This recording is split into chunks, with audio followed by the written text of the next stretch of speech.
আসসালামু আলাইকুম, কেমন আছেন সবাই? বাসার ভিতরে অনেকগুলো পুরনো খাতা পড়ে রয়েছে। এই পুরনো খাতাগুলো দেখে মনে হচ্ছিল এই খাতাগুলোকে এভাবেই পড়ে থাকবে, তাই চিন্তা করলাম এই পুরনো কাগজগুলো দিয়ে নতুন কাগজ বানিয়ে ফেলবো। তো ফার্স্টে পুরনো কাগজগুলোকে একসাথে করে নিয়েছি। এখন এই সব কাগজগুলোকে কেচি দিয়ে টুকরো টুকরো করে কেটে নেব। তো হাতের কাছে যেহেতু তখন আমার কাছে কেচি ছিল না, আমি হাত দিয়ে টুকরো টুকরো করে ছিঁড়ে নিয়েছিলাম, এরপর কেচি দিয়েও কেটে নিয়েছিলাম। এখন এই সবগুলো কাগজকে একটা বোলের মধ্যে নিয়ে নিলাম।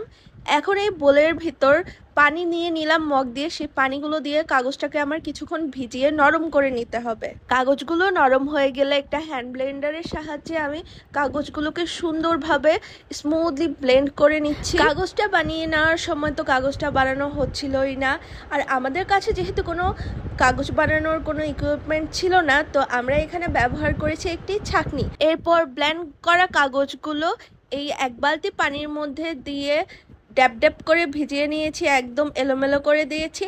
এরপর ছাঁকনির সাহায্যে ছেঁকে নিলাম। কিন্তু আফসোস, আমাদের ফার্স্ট কাগজটা হলোই না। কিন্তু ফার্স্টবার হয়নি তো কি হয়েছে, চেষ্টা করতেই থাকবো। কাগজ যেহেতু বানানোর প্ল্যান করেছি, কাগজ আজকে বানিয়েই ছাড়বো। আর এখানে ছাঁকনিটা ব্যবহার করেছি, আমাদের কাছে যেহেতু কোনো কাগজ বানানোর সরঞ্জাম ছিল না, তাই এই ছাঁকনিটা দিয়েই আমাদের কাগজের একটা সুন্দর শেপ চলে আসবে এবং পানিটাও রিমুভ হয়ে যাবে। তো এই তো সেকেন্ড কাগজটা প্রায় এরকম অ্যাব্রো থ্যাব্রো হয়ে গিয়েছে, এটাও একটুখানি ছিঁড়ে গিয়েছে। প্যারা নেই, চিল চিল, ইনশাল্লাহ কাগজ বানানো হয়ে যাবে। এরপর ইনে আপু বললো যে কালার নিয়ে আসা যায়, কালার দিয়ে কালার পেপার বানাবো এখন আমরা। তো এরপর সাদা কালারটা দিয়ে নিল, দেওয়ার পর আবার ছাঁকনির সাহায্যে ছেঁকে নিলাম। ছেঁকে পানিটাকে রিমুভ করে কাগজটাকে আলাদা করে নিলাম এবং সুতির একটা কাপড় দিয়ে পানিটাকেও ভালোভাবে মুছে নিলাম। এরপর হঠাৎই চোখ পড়লো আমাদের বাসায় তো অনেক সুন্দর ফুল গাছ আছে। এখন এই অলকনন্দা ফুলগুলো দিয়ে আমরা বানাবো ফ্লাওয়ার পেপার। তো ফ্লাওয়ার পেপার বানানোর জন্য পাপড়িগুলোকে কুচি কুচি করে কেটে নিছি। এরপর এখন ছাঁকনির সাহায্যে আবার ছাঁকবো।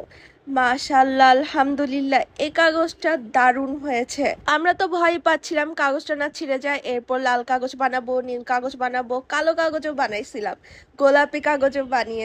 আমার কাছে তো সব থেকে বেশি ভালো লেগেছে এই পাপড়ি দেওয়া কাগজগুলো। এগুলো সামনাসামনি দেখতেও মাশাআল্লাহ অনেক সুন্দর হয়েছে। এখন এই কাগজগুলো কখন না কখন শুকাবে, তার জন্য কি আর ওয়েট করা যায়? আমার তো তরিস হইতেছিল না, এজন্য আমি এখানে আয়রন দিয়ে কাগজগুলো শেষমেশ শুকিয়ে নিয়েছি। এই তো আমাদের কাগজগুলো একদম রেডি হয়ে গিয়েছে, পারফেক্ট শুকিয়েছে। এখানে প্রায় আমি অনেকগুলো কালারের কাগজ বানিয়ে নিয়েছিলাম, একে একে লাল, নীল, হলুদ, সবুজ, মানে যতগুলা কালার ছিল প্রায় সবগুলো কালার দিয়ে ট্রাই করেছিলাম। তার মধ্যে সব থেকে ভালো লেগেছিল আমার কাছে কালো আর গোলাপি কাগজটা, যেগুলো ফ্লাওয়ার দিয়ে বানিয়েছি। আপনার কাছে কোন কাগজটা ভালো লেগেছে অবশ্যই কমেন্ট করে জানাবেন। আর এগুলোকে স্মৃতি হিসেবে রাখার জন্য একটি নোটবুকে কেটে তারপর রেখে দিয়েছি, যাতে আমি যে একটা কাগজ বানিয়েছি সেই কাগজগুলো স্মৃতি আমার কাছে সব সময় থাকে। তারপর এটাকে গ্লু স্টিক দিয়ে লাগিয়েও দিলাম। তো আজকের ভিডিও এ পর্যন্তই। আল্লাহ হাফেজ।